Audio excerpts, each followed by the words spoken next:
Hay una transformación, una casi silenciosa, que ha cambiado la vida de millones de personas. Hoy vamos a hablar de cómo la salud mental en las Américas pasó del encierro en instituciones al cuidado en el corazón de nuestras comunidades. Y van a ver que es una historia que, de una forma u otra, nos toca a todos.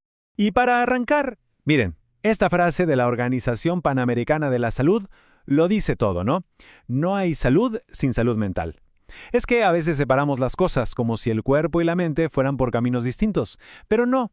La realidad es que son inseparables, se afectan mutuamente y juntas son la base de nuestro bienestar. Y para que nos demos una idea de la escala de la que estamos hablando, miren este número, 450 millones. 450 millones de personas. Es casi la población entera de Sudamérica. Es un número que nos habla de una realidad inmensa. Una que muchas veces, seamos honestos, preferimos no ver. Ok, para entender bien esta historia, este va a ser nuestro mapa. Primero, vamos a ver una paradoja que salta a la vista.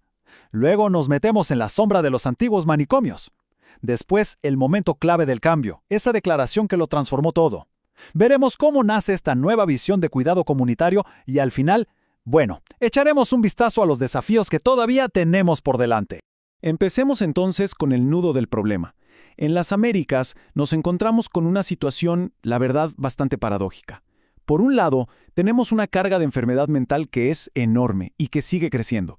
Y por el otro, un sistema de salud que, históricamente, como que ha mirado para otro lado sin dar la respuesta que se necesita. Ahora, fíjense en este gráfico, porque la brecha que muestra es tremenda.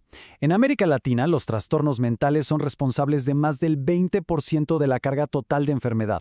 Más de un 20%. Y sin embargo, en muchísimos países, el presupuesto para salud mental apenas llega al 1% del total de salud. La desproporción es, bueno, salta a la vista. Y esta frase del material de origen lo resume a la perfección.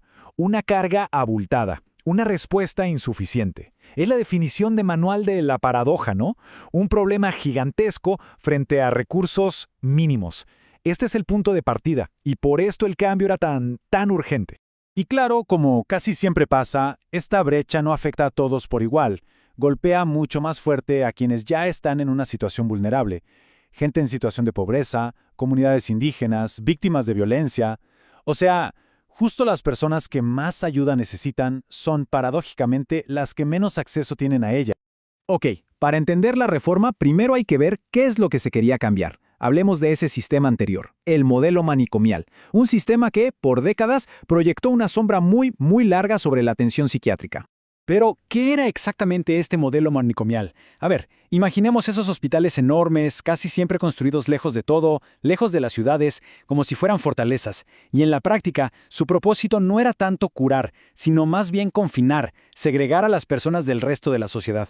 La crítica a este modelo fue demoledora, y vino de 4 frentes distintos. Primero, el ético-jurídico. Era una violación sistemática de los derechos humanos. Punto. Segundo, el clínico. Terapéuticamente era ineficaz y, peor aún, tendía a ser crónicas las condiciones. Tercero, el institucional. Se basaba en la sumisión y hasta en la violencia psicológica. Y cuarto, el sanitario.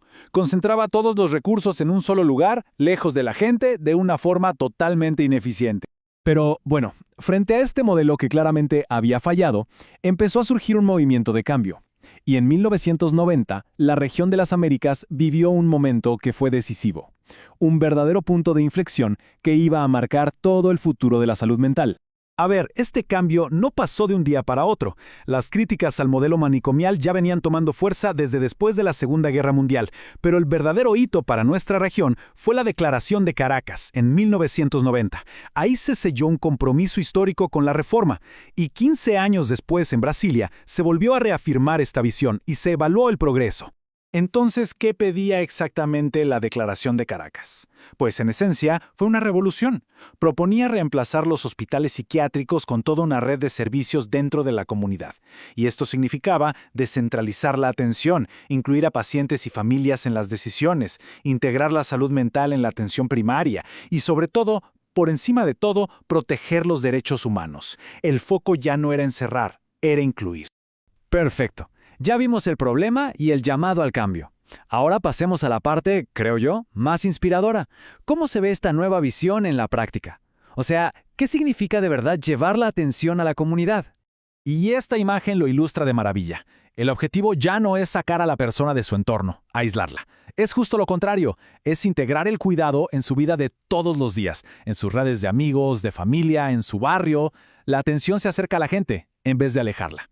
La diferencia es radical.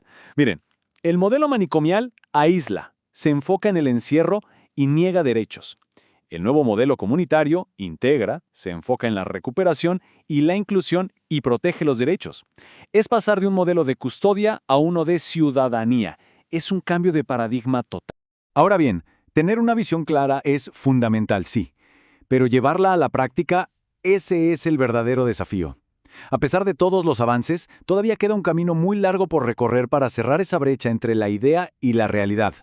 Y uno de los obstáculos más grandes, sin duda, es la falta de personal. Pensemos en esto. En las Américas tenemos en promedio solo 2 psiquiatras por cada 100.000 habitantes. 2. Si lo comparamos con Europa, donde tienen casi 10, bueno, la diferencia es abismal. Este mapa nos muestra visualmente esa enorme carencia de especialistas.